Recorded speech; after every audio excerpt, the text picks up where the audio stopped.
Joining me now is Florida Congressman Carlos Jimenez. He's a member of the House Armed Services, Homeland Security, and China Select Committees. Congressman, I want to get your reaction to Kirby's comments, and also I want to add this, that Tulsi Gabbard, who was with former President Trump yesterday in Arlington, said the Harris-Biden administration has us embroiled in multiple wars around the world and closer to nuclear war now than ever before. We cannot be prosperous unless we are at peace.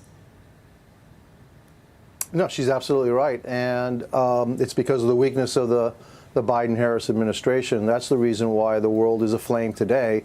And we face other threats, too. China is also posing a significant threat to Taiwan. Look, if President Trump wins in November, that intervening, 90 days is going to be a very, very trying time for the United States, because our enemies are going to know that that's the time to strike while Biden and Harris are still in the White House. And so, yeah, she's absolutely correct. And for Kirby to say that, Biden is totally, connected, I mean, come on. I mean, do you really believe that? I mean, after that debate performance, after you've seen Joe Biden, how crippled he really is, that he's really connected and he's making the decisions, I don't buy that for a second. Well, then who is it? Lloyd Austin? Is it it's Jake somebody Sullivan? inside the White House? Yeah, well, somebody.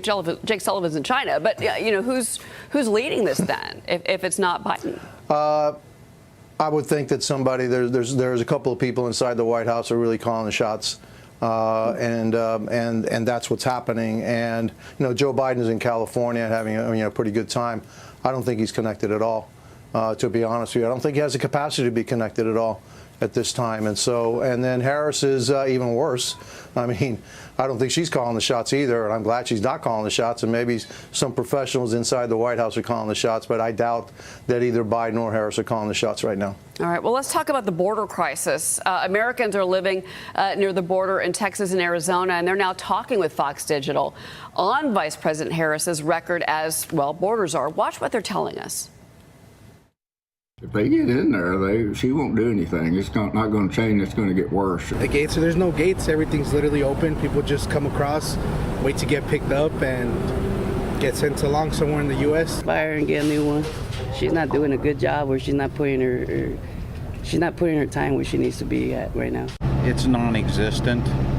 So from a scale of 0 to 10, I would give her a 0.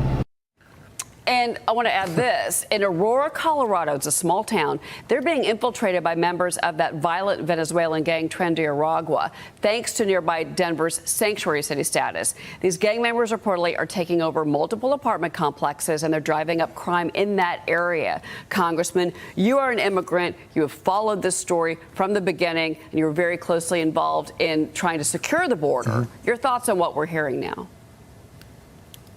I mean, look, it's, Kamala Harris says she's going to fix the border if she becomes president. She created the border crisis. This mess is her mess. And so now she's trying to convince us that she's going to fix it, as if somehow the last 3.5 years, they disappeared. It was Trump, and then now after is her. It's ludicrous. And so, look, not only is Tren de Aragua over there in Colorado, it's over here in Miami. A couple of gang members picked up a former Venezuelan police officer, abducted him, and then killed him. So they're here right now in my community too, and so they're all over the place. And so when you're allowing gang members to come into the United States, crime has nowhere to go but up, which is what's happening all around the country. And it's all due to Kamala Harris. It's all due to the Biden and Harris administrations, actually on purpose, policy of allowing tens of millions of people into the United States. We also have a couple of million gotaways. We don't even know who they are and where they are. And yeah, it's a huge problem. That's why Christopher Wray said, we're facing probably one of the most dangerous times in American history now, due to what's happening at the border.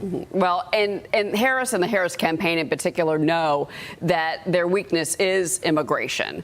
So we'll see how they're going to attempt to turn that around. I do want to move on to some big news of the day here. Meta CEO Mark Zuckerberg is now admitting that the Biden-Harris administration pressured his company to censor Americans, specifically regarding COVID-19 related content. He also says he regrets censoring content related to the Hunter Biden laptop story, which, remember, government agencies initially labeled as Russian disinformation. He says the company is going to push back now if something like this happens again, Congressman. Your reaction, and we should say that also he is making about a dozen employees available now. This is, from the investigation from Jim Jordan, his committee. What do you want to see happen next year with this story? I want to see some people prosecuted for violating the Constitution of the United States. The First Amendment says that the government will not be involved in abridging your freedom of speech. And that's exactly what they did by pressuring Zuckerberg to censor speech. They violated the First Amendment of the Constitution. And so, what's going to happen to those that did that? Probably nothing, because it takes a DOJ to prosecute that, but it's obviously against the law for the government to be involved in trying to censor anything. Yeah, I hope that it all comes out.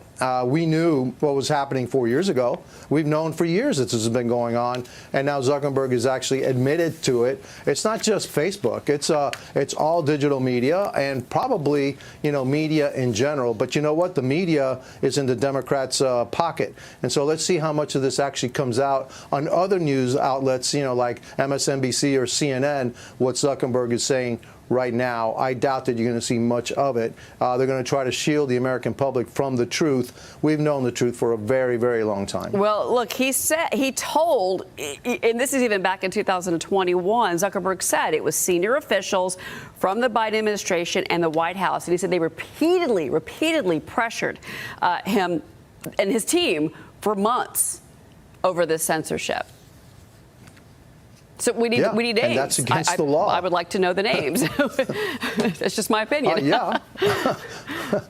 Yeah. Well, it's all come from it comes from the DNC. It comes from the Biden-Harris administration. They've been involved in censorship, for a long, long time, and it's against the law.